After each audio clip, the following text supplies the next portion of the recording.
You guys know I try to be as positive as I can on this channel. If I don't like something, I simply do not talk about it. I only focus on the things I enjoy and think other people will enjoy too. That's a pretty easy mindset. Gamers are already toxic enough on their own, I don't need to add more to the fire. I think my latest video on the S.T.A.L.K.E.R Enhanced Editions might be a little exception to the rule, but still, it was very milquetoast, just pointing out very obvious flaws that should have never been here in the first place, and more importantly could easily be fixed. But I have to say my patience has been slowly running thin with S.T.A.L.K.E.R 2. Not in an untitled way, I am not expecting or demanding the devs to do more than they are already doing right now. I'm sure they're working as hard as they can, doing everything already for the game to live up to its full potential, but the 1.5 update was a bit of a make or break for me, in the sense that if it wasn't a giant step in the right direction, if it was not enough to make me want to play the game again, I was done. I was ready to put S.T.A.L.K.E.R 2 on the side,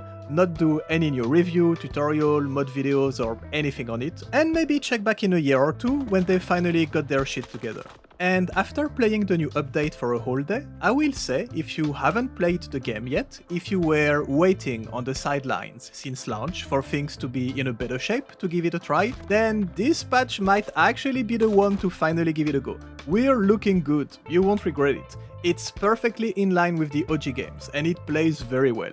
Now, if you're like me and have a couple playthroughs already under your belt, it's probably not enough to make you want to come back. For a couple hours, sure, to check out the new stuff, but that's it pretty much. It's a giant step in the right direction, I'm excited about the future, it definitely gave me back hope, but yeah, we're gonna have to be patient still. Before we go over all the new things in this update and what I think about them and start being excited about the future again, a little PSA for everyone, especially all the new players that are just starting modding their games. Please turn off all your mods before trying a new update. I see way too many messages complaining, my game is broken, why is it not working? Look at all the bugs in this new update. No, it's actually you. Turn off your mods, you moron. Every time there's an update, especially a big one, it will break things. That's normal. And you need to wait for the mods to be updated. I find it crazy that they literally have to put out statements now with every patch, and we have a brand new species of morons having meltdowns on Reddit or whatever the kids are using these days, Discord or something, demanding GSC to stop breaking things. Turn off your mods, wait for them to be updated, and shut the fuck up. I said I wanted to keep things positive on the channel. I'm sleeping again. Okay, let's focus. So, what's new in update 1.5? You know what? Let's go straight to the game. I loaded back the save of my last playthrough I gave up on because I was getting bored, and immediately I could notice the performance was better. The difference on my potato was so clear I went straight to the settings to check what I was playing at again. Still mostly on low settings, but at least it's running much better now. When you look at the patch notes, nothing super obvious was stated about performance improvements, but they clearly kept improving things behind the scenes. I'm still having FPS drops when getting into crowded areas, but it's significantly better. And I'm assuming people not playing on a potato like me will be able to run the game somewhat well. I ran into some bandits straight away, which was the perfect way to try the new reload feature. Basically now, if you are interrupted while reloading, because you sprint away or heal yourself for example, you don't restart the whole animation, but from the point you stopped reloading previously, which is very nice. After getting rid of the bandits, I ran into a pack of dogs, so perfect timing to check one of the big features of this patch, mutant parts. After killing all of them and checking the bodies, I couldn't find anything, so I thought maybe it was buggy or something. Turns out, not every mutant will give you parts, and the hitbox to skin them can be a bit finicky, so you really have to get in there to check. I eventually realized that the ones with parts to loot will show up on your compass, just like dead S.T.A.L.K.E.R bodies, which is actually a really nice feature. And the parts sell for a pretty decent price, so hunting mutants is not just a waste of ammo anymore. I went straight to Rostock after that to see if there was something in the obvious spot for the hunter, trader or NPC. I mean, we have mutant parts now, so it would make sense, but unfortunately no, it's still empty, there is nobody here. Guess we'll have to wait longer, maybe even in a future DLC, I don't know. Right now, it's the scientist at Malachite that gives you missions and actually pretty good money for your mutant parts, which kinda makes sense anyways. You can still sell them to any traders, but you should save them for them, it's much better. I checked all the traders while I was here because we got 2 new weapons, the Cora, a new handgun, basically a M1911, and more importantly the Mosin.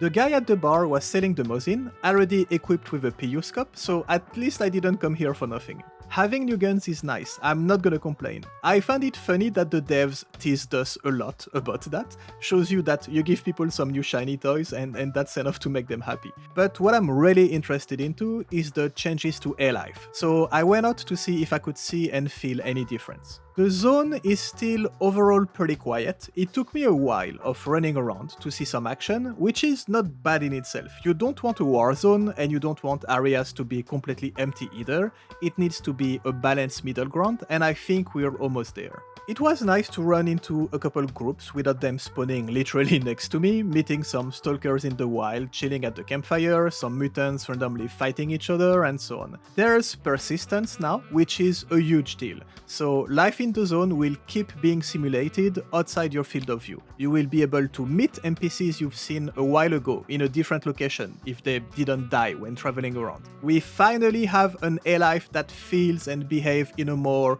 realistic, dynamic, and organic manner. This is a huge deal and a core feature for better immersion that we were missing since launch, so I'm really happy to see that it's finally working.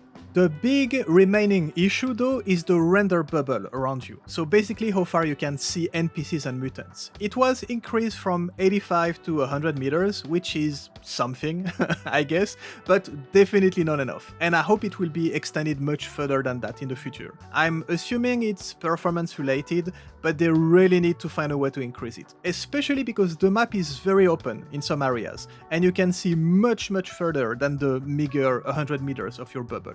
It's really nice to know that A-Life finally works, that the zone is finally living and breathing, but it's incredibly frustrating not being able to just walk around and observe it, and be immersed, and take it in. You can see how fast everything pops out of existence. And knowing that they're still being simulated offline somewhere out there is nice, but it's not enough. It's still a giant immersion breaker. And AI is still as dumb as a bag of rocks, which doesn't help, but it wasn't the focus of this update.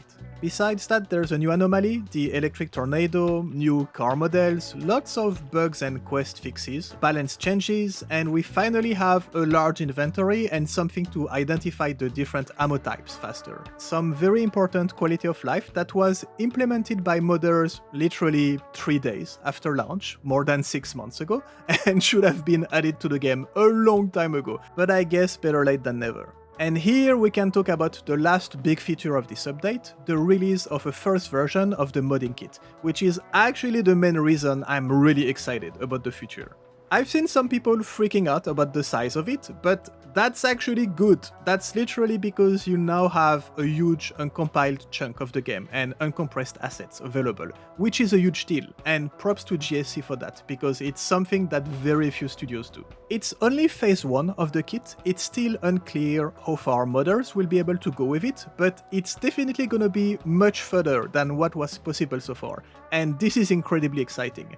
As soon as we get some cool stuff coming out, I'll definitely cover it on the channel. You have a direct integration in Steam Workshop now and mod.io, so I think it's gonna make modding easier for most people, especially those using consoles, but you can still use Nexus mods and Vortex to go a bit deeper like we used to do before that. Seeing some brain rot already coming out that was impossible 2 days ago kind of fills me with joy.